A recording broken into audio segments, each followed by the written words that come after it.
Hi అండి. నమస్తే. చిలిపి కోడళ్ళు సీజన్ 2 20వ భాగము. రచన మీనా ముక్తేశ్వర్ గారు. చదువుతున్నది లక్ష్మి. ఒక చిన్న రిక్వెస్ట్ అండి. మీకు ఈ కథ నచ్చినట్లయితే తప్పకుండా లైక్ చేయండి. అలాగే మీ అభిప్రాయాలను కామెంట్స్ ద్వారా తెలియచేయండి. ఇక కథలోకి వెళితే, పంతుళ్ళు వేదమంత్రాలు చదువుతూ ఉన్నారు. ప్రమోద్ ప్రణతి జంటను అందరూ మెచ్చుకుంటున్నారు. కూతురు కళ్యాణ వేడుకను ఉత్తేజ్ సుమ ఇద్దరూ పక్కపక్కనే కూర్చుని చూస్తూ ఉన్నారు. ఒక రకమైన ఉద్వేగం, ఒక రకమైన ఆనందానికి లోనయ్యారు. ఒకరి చేయి ఒకరు పట్టుకుని ఉన్నారు ఓదార్పుగా.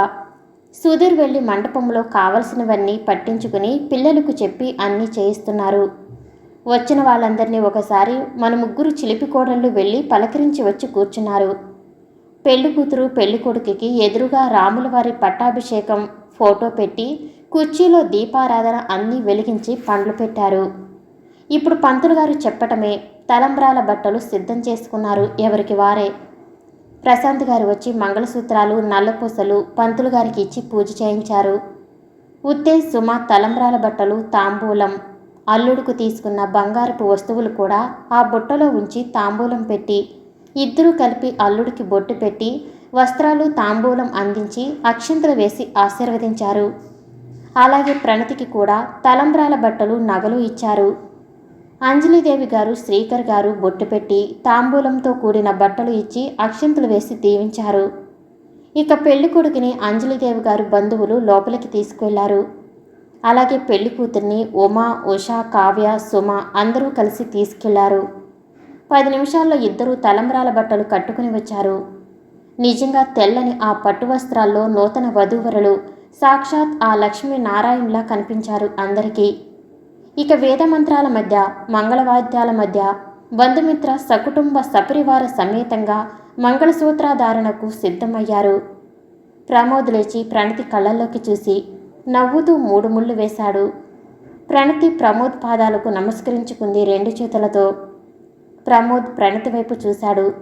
చక్కగా అందంగా నవ్వుతూ సిగ్గు దాచుకుంటూ మరువలేని మహాలక్ష్మి రూపంలో కనిపించింది ప్రమోద్కి ప్రణతి. మంగళసూత్రధారణ అవ్వటమే పిల్లల కేరింతలు, ఉత్సాహాలు, గోలలు. మండపం చుట్టూ చేరిపోయి ఆనందంగా నవ్వులతో ఉన్నారు. మంగళసూత్రధారణ జరిగిన కూతురు వైపు ముచ్చటగా మురిపంగా చూసుకుంటున్నారు ఉత్తేజ్ సుమ ఆనంద బాష్పాలతో. ప్రశాంత నిలయం వారందరి కళ్ళల్లో ఆనంద బాష్పాలు. ముందుగా ప్రభాకర్ దంపతులు నూతన వధూవరులకు అక్షింతలు వేసి ఆశీర్వదించి వెళ్లారు. తర్వాత శ్రీకర్, అంజలిదేవి దంపతులు వచ్చి అక్షింతలు వేసి ఆశీర్వదించి వెళ్లారు. ఆ తర్వాత ఉత్తేజ్ సుమ ఆశీర్వదించి అక్షింతలు వేసి వెళ్లారు. దీవించటానికి వచ్చిన ప్రతి ఒక్క జంటకు వారి పాదాలు తాకి నమస్కరించుకుంటున్నారు నూతన వధూవరులు. తర్వాత అనంత్, ఉమా వచ్చి ఆశీర్వదించి వెళ్లారు. తర్వాత సుధీర్, ఉషా వచ్చి ఆశీర్వదించి వెళ్లారు. అలాగే కావ్య, సాకేత్ కూడా ఆశీర్వదించి వెళ్లారు. ఇక పెద్దలంతా ఆశీర్వదించే కార్యక్రమాలలో ఉండిపోయారు. పిల్లలంతా ఆనందాలు, అల్లరులు. తర్వాత సన్నికళ్ళ మీద కాలు తొక్కించారు వధూవరులకు. తర్వాత కొంగుముళ్ళు వేశారు వధూవరులకు. ఆ తర్వాత అగ్నిదేవుని చుట్టూ ప్రదక్షిణాలు చేశారు నూతన వధూవరులు ఒకరి చిటికెన వేలు ఒకరు పట్టుకుని. తర్వాత తలంబ్రాల విషయానికి వచ్చేసరికి పిల్లలంతా అక్కడే స్థిరపడిపోయారు. తమ్ముళ్ళంతా ప్రణతి వైపు, చెల్లెళ్ళు అంతా ప్రమోద్ వైపు ఉండి తలంబ్రాల కార్యక్రమాన్ని అత్యంత హుషారుగా చేశారు. హుషారుగా తలంబ్రాలు పోస్తున్న ప్రణతి వైపు చూసి మురిసిపోయాడు ప్రమోద్. ఆ తర్వాత ఒక బిందె నిండుగా నీళ్లు తెచ్చి 2 ఉంగరాలు అందులో వేశారు. వెండి ఉంగరం ప్రమోద్ తీశాడు. బంగారు ఉంగరం ప్రణతి తీసింది.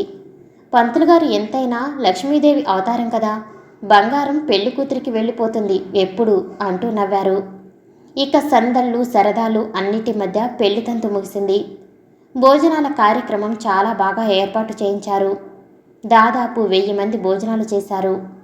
ప్రభాకర్ గారు, 3 కొడుకులు అందరినీ పలకరించుకుంటూ మంచి చెడ్డ అడుగుతూ చూస్తున్నారు. గిరి వడ్డించేవారి దగ్గర ఉండి ప్రతి ఒక్కరికి అందేలా చూస్తున్నాడు. సాకేత్ పెళ్లి మండపం దగ్గర పంతుళ్ల విషయాలు చూస్తున్నాడు. ఇక మన చిలిపి కోడళ్ళు కావ్య అందరూ కొత్త పెళ్లి జంట దగ్గర నుండి ముచ్చట్లు ఆడుతున్నారు మురిపెంగా. ఇంతలో సుధీర్ వచ్చి, అమ్మా, నీ చిలిపి కోడళ్ళు చిలిపి అత్తగారులు అయిపోయారు. ఉత్తమరాళ్ళు అత్తలయ్యారు అంటూ పకపక నవ్వుతూ అరటిపళ్ళు తీసుకుని వెళ్ళాడు. ఇంతటి చక్కటి కుటుంబంతో వియ్యం పొందడం మన అదృష్టం అనుకున్నారు శ్రీకర్, అంజలిదేవి గారు మనస్ఫూర్తిగా. కన్నయ్య పాయసం తీసుకొచ్చి వాళ్ళ అమ్మకి ఇచ్చి తాగమన్నాడు. అమ్మని ఒక్కదాన్ని అంత శ్రద్ధగా చూస్తున్నాడని కన్నయ్యను చక్కగా చెప్పుకుంటున్నారు అందరూ. అసలు విషయం చాలామందికి తెలియదు కదా. పెళ్లి మండపం నుండి అక్కడ ఉన్న గౌరీ శంకరుల ఆలయానికి వెళ్లారు నూతన దంపతులు. ఆలయం చుట్టూ 3 ప్రదక్షిణాలు చేశారు నూతన వధూవరులు, వారితో పాటు బంధుజనాలు. ఇక ప్రశాంతి నిలయానికి చేరుకున్నారు కొత్త జంట. అలాగే పెళ్లి కొడుకు వైపు చెల్లెళ్ళు, పెళ్లి కూతురు వైపు తమ్ముళ్ళు హడావిడి చేసేస్తున్నారు. గుమ్మం దగ్గర సౌమ్య, గగన నిలబడి పేర్లు చెప్పమన్నారు. వారి పక్కనే కావ్య, ఉష, ఉమా కూడా ఉన్నారు. పేర్లు చక్కగా చెప్పారు. తప్పించుకోకుండా చెల్లెలకు డబ్బులు 1000 అంది సౌమ్య. చెల్లెలు 4 తీసుకోండి అని 4000 ఇచ్చాడు ప్రమోద్ నవ్వుతూ. ప్రమోద్ చేతులు మధ్య మధ్యలో ప్రణతి చేతులు తాకినా కూడా సిగ్గుతో నవ్వుతుంది ప్రణతి. తాళి కట్టాక మొత్తంగా మనిషే మారిపోయింది అనుకున్నాడు నవ్వుకుంటూ ప్రమోద్. ఇక మధ్యాహ్నం భోజన కార్యక్రమాలు ముగించుకుని కొత్త జంట బెంగుళూరు బయలుదేరారు. వారి వెంట అనంత్, ఉమా, సాకేత్, కావ్య వెళ్లారు. తెల్లవారుజామున బెంగుళూరు చేరుకున్నారు. అక్కడ చుట్టాలు, పనివాళ్లు అన్ని ఏర్పాటు చేసి ఉంచారు. ఇక స్నానాలు చేసేసి వెంటనే సత్యనారాయణ స్వామి వ్రతం నోచుకున్నారు. ప్రణతి తెచ్చిన ఒడిమాలు బియ్యంతో ప్రణతి చేత పరమాన్నం వండించారు. అది దేవునికి నైవేద్యంగా సమర్పించారు. ఆ ఒడిమాలు బియ్యంతో ఆడపడుచుకు వెండి కుంకుమ భరిన గంధపు గిన్నె కూడా తెచ్చింది ప్రణతి. మిగిలిన వస్తువులన్నీ ఒక పక్కన పెట్టారు. వ్రతం అప్పుడు ప్రణతి చీర, నగలు చాలా ముచ్చటగా ఉన్నాయి. ప్రణతి అత్తగారు ఇచ్చిన చీరలు, నగలు అందంగా అనిపించాయి అందరికీ. వ్రతం కార్యక్రమాలు అయ్యాక భోజనం చేసి అందరూ రెస్ట్ తీసుకున్నారు. ఆ మరుసటి రోజు ఉదయమే బెంగుళూరులో తాము ఎప్పుడూ వెళ్లే విష్ణుమూర్తి ఆలయానికి తీసుకువెళ్లారు కొత్త జంటను అంజలిదేవి దంపతులు. ఆ వెంటనే టిఫిన్ కార్యక్రమాలు ముగించుకున్నాక మరలా కొత్త జంట, వారితో పాటు అనంత్, ఉమా, సాకేత్, కావ్య, అంజలిదేవి గారి దంపతులు, సౌమ్య కూడా బయలుదేరారు ప్రశాంతి నిలయానికి. మధ్యాహ్నం భోజనం దారిలో హోటల్లో చేశారు. మధ్య మధ్యలో కొత్త జంట చూపులతో చిన్న చిన్న ఊసులు చెప్పుకుంటున్నారు. ముచ్చటగా అనిపించింది ఉమా దంపతులకు, కావ్య దంపతులకు. ఇంటికి చేరేసరికి రాత్రి అయిపోయింది. మరుసటి రోజు ఉదయాన్నే పూజా కార్యక్రమాలు ముగించుకున్నారు. ఇక అందరూ కాసేపు టిఫిన్లు చేసి విశ్రాంతి తీసుకున్నారు. మొదటి రాత్రి 8:30 కల్లా గదిలోకి పంపించమని పంతులుగారు చెప్పారు. అందరూ హాల్లో ముచ్చట్లు చెప్పుకుంటూ ఉన్నారు. ప్రశాంత్ గారు ప్రణతిని లోపలికి తీసుకువెళ్లారు. ఇప్పుడు నువ్వు పెళ్ళైన అమ్మాయివి, నీ భర్త ఇష్టానికి మసులుకోవాలి, పెద్దల యందు గౌరవంగా ఉండాలి, బాధ్యతతో వ్యవహరించాలి అంటూ కొన్ని విషయాలు చెప్పారు. నువ్వు చెప్పినట్టే చేస్తున్నానుగా నానమ్మ అంది ప్రణతి. ఏంటి అన్నట్టు చిత్రంగా చూశారు ప్రశాంతి గారు. మెడలో తాళి కట్టిన భర్త పాదాలకు నమస్కరించుకున్న తర్వాతే ఆయనకు భారీగా మెసలాలి అని చెప్పేదానివిగా అంటూ నవ్వింది ప్రణతి. నువ్వు ఆ కథని ఇంకా మర్చిపోలేదమ్మా అంటూ నవ్వింది ప్రశాంతి గారు. లేదు నానమ్మ అని ఆ కథను మరొకసారి గుర్తు చేసుకుంది ప్రణతి. పద్మిని కథ. ప్రణతికి 16 సంవత్సరాలప్పుడు ప్రశాంతి గారు ఆ కథను చెప్పారు. ఆ కథలో పద్మినికి పెళ్లి కుదురుతుంది, కానీ పెళ్లికి మాత్రం 3 నెలల వ్యవధి వచ్చింది. మారుతున్న కాలంతో పద్మిని పెళ్లి కొడుకుతో కాస్త చొరవగా ఉంది. పెళ్లి కాకుండానే వారు గుళ్లకు, గోపురాలకు తిరిగారు, మాట్లాడుకునేవారు అంతే. కానీ ఆ తర్వాత ఇరు కుటుంబాలకు గొడవలు వచ్చి ఆ పెళ్లి ఆగిపోయింది. ఏ తప్పు లేకుండా పద్మినిపై నిందపడింది. కారణం పద్మిని కాబోయే పెళ్లి కొడుకే కదా అని అతనితో 2-3 మార్లు గుళ్ళు వెళ్ళింది పెద్దల అనుమతితోనే. ఆ తర్వాత ఆ అమ్మాయికి మళ్ళీ వేరొకరితో పెళ్లి జరగటం చాలా కష్టమైపోయింది. అందుకే ఎప్పుడైనా పెళ్లి కొడుకు మెడలో మంగళసూత్రం కట్టాక అతని పాదాలకు నమస్కరించుకున్నాక మాత్రమే చిరునవ్వైనా నవ్వాలి, స్వతంత్రంగా మాట్లాడాలి, ఏ ఆడపిల్లైనా అని చెప్పారు ప్రశాంతి గారు అప్పుడు. ఆ సంగతులు బలంగా నాటుకుపోయాయి ప్రణతిలో. అందుకే ఎన్నాళ్ళు అలా ఉంది. అది ఒక రకంగా చాలా మంచి విషయమే, కానీ మారుతున్న కాలంలో అది కాస్త ఇబ్బందిగా అనిపిస్తుంది. ఇక అత్తగారింట్లో ఉండవలసిన మంచి పద్ధతులను చెప్పారు. భర్తతో మలుచుకోవలసిన విధానాలు చెప్పారు. సరే నానమ్మ అంటూ ప్రశాంతి గారిని కౌగిలించుకుంది ప్రణతి నవ్వుతూ. ప్రణతి మెడలో ఉన్న వాళ్ళ అమ్మహారాన్ని చూసి మురిసిపోయారు ప్రశాంతి గారు. ఆ హారాన్ని కళ్ళకద్దుకుంటున్న ప్రణతిని చూసి ముచ్చటపడ్డారు ప్రశాంతి గారు. ఇంతలో కావ్య లోపలికి వచ్చింది. ప్రశాంతి గారు కావ్య వైపు చూసి సైగ చేశారు. అలాగే అన్నట్లు తల ఊపింది కావ్య. రామ్మా కూర్చో ప్రణతి అని దగ్గర కూర్చోబెట్టుకుంది. భర్త ఇష్టాలకు ఎదురు చెప్పకూడదు, ఆయనపై ప్రేమగా మసలుకోవాలి. కొద్దిగా కొత్తగా అనిపించినా పోను పోను అలవాటైపోతాయి కొన్ని విషయాలు. భయపడకూడదు, ప్రేమతో భర్తకు చేరువైపోవాలి. అతనితో చక్కటి జీవితాన్ని పంచుకోవాలి.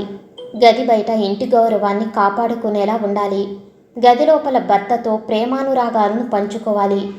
ప్రేమకు హద్దులు ఉండవు. భర్తకు అనుకూలంగా పూర్తిగా సహకరించాలి. నిన్ను నువ్వు సమర్పించుకోవాలి, సరేనా అంటూ మరికొన్ని విషయాలు వివరంగా చెప్పింది ప్రణతికి. సిగ్గుపడుతూ తలదించుకుంది ప్రణతి. ప్రేమతో చేరువ అవ్వు, ప్రతి విషయం ఇష్టంగా ఉంటుంది అని చెప్పింది కావ్య నవ్వుతూ. సాయంత్రం ఎప్పుడవుతుందా అన్నట్లు అనిపించింది ఇప్పుడు ప్రణతికి.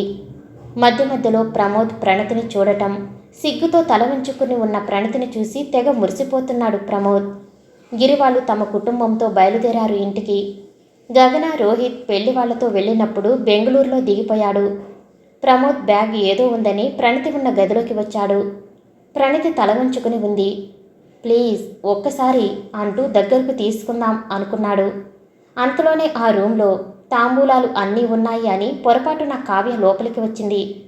సిగ్గుపడుతున్న ప్రణతి చెయ్యి పట్టుకోబోయిన ప్రమోద్ని చూసి ముసిముసిగా నవ్వుకుంటూ అక్కడ ఉన్న కొబ్బరి బొండాలు, తాంబూలాలు బయటకు తీసుకువెళ్ళింది.